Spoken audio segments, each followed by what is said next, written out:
ఇతర ప్రముఖ నాయకులు వివిధ గ్రామాల నుంచి నిజామాబాద్ రూరల్ శాసనసభ నియోజకవర్గం నుంచి ఇక్కడికి విచ్చేసిన వేలాది మంది కాంగ్రెస్ పార్టీ కార్యకర్తలకు ముఖ్యంగా మా ఆడబిడ్డలకు ముందు వరుసలో ఉండి మా ఆడబిడ్డలు ఈరోజు ఇక్కడ అందరూ హాజరయ్యి అదేవిధంగా కాంగ్రెస్ పార్టీ జిల్లా అధ్యక్షులు నాగేష్ రెడ్డి గారు అందరూ కలిసి ఇంత బ్రహ్మాండమైన కార్యక్రమాన్ని ఏర్పాటు చేసి ఈరోజు నిజామాబాద్ మున్సిపల్ కార్పొరేషనే కాదు 7 మున్సిపాలిటీలలో కాంగ్రెస్ పార్టీ జెండాను ఎగరవేయబోతున్నామని చెప్పినందుకు మీకు అందరికీ మనస్ఫూర్తిగా ధన్యవాదాలు కృతజ్ఞతలు తెలియజేస్తున్న మిత్రులారా ఇవాళ ఈ నిజామాబాద్ జిల్లాకు ఒక గొప్ప చరిత్ర ఉన్నది.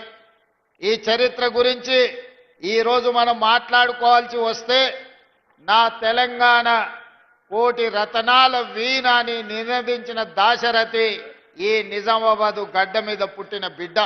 ఇక్కడి జైల్లో నుంచే ఆనాడు ఆ నినాదం అందించారు. ఈరోజు ఈ జిల్లా నాయకత్వాన్ని చూస్తే ధర్మపురి శ్రీనివాస్ గారు కావచ్చు, సంతోష్ రెడ్డి గారు కావచ్చు, అరుగుల రాజారాం గారు కావచ్చు, తొలి తెలంగాణ ఉద్యమంలో ఆడబిడ్డలకు బంగారం అంటే ఎంతో మక్కువ. కానీ 69 తెలంగాణ ఉద్యమంలో తన సొంత బంగారాన్నే ఉద్యమానికి దానం చేసిన సదా లక్ష్మి గారు ఈ జిల్లా నుంచే నాయకత్వం వహించారు.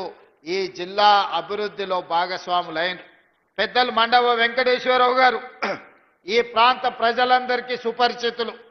నిజామాబాద్ జిల్లా నుంచి నీతి నిజాయితీ కలిగిన నాయకుల పేర్లు చెప్పండి అనంటే మండవ వెంకటేశ్వరరావు గారు, సుదర్శన్ రెడ్డి గారు లాంటి వాళ్ళు ఈ జిల్లా నుంచి నాయకత్వం వహించి ఎన్నో సంవత్సరాలు మంత్రులుగా పనిచేసిన మచ్చలేని నాయకులుగా పనిచేసిన నాయకత్వాన్ని ఈ జిల్లా ప్రజలు మనకు అందించడం జరిగింది. ఈ నేపథ్యంలో ఈనాడు జరగబోతున్న మున్సిపల్ ఎన్నికలకు సంబంధించి ఈరోజు విలక్షణమైన తీర్పు ఇవ్వాల్సిందిగా నిజామాబాద్ జిల్లా ప్రజల్ని నేను కోరుకుంటున్నా. మీకు అందరికీ తెలుసు 2014 తర్వాత 2 సార్లు శాసనసభ ఎన్నికల్లో టీఆర్ఎస్ పార్టీ కేసీఆర్ గారు ముఖ్యమంత్రిగా బాధ్యతలు చేపట్టారు. అదేవిధంగా జాతీయ స్థాయిలో జరిగిన పార్లమెంట్ ఎన్నికల్లో 3 సార్లు నరేంద్ర మోడీ గారు ప్రధానమంత్రిగా బాధ్యతలు చేపట్టారు.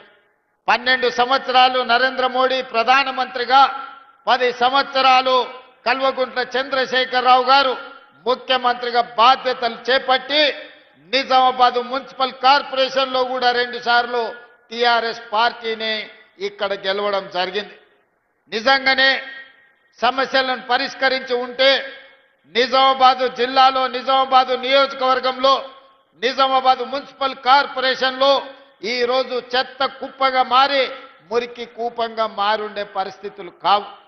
ఈ 12 ఏళ్లలో బీజేపీ, ఈ 10 సంవత్సరాలలో టీఆర్ఎస్ ఏ ఒక్క సమస్యను పరిష్కరించకపోగా ఇక్కడ ఉన్న సమస్యలు మరింత జటిలమైనవి.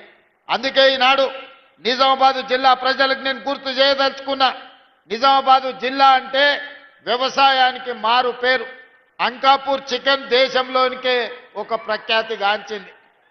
ఇవాళ పసుపు, నిజామాబాద్ పసుపు బంగారంతో పోటీ పడుతుంది.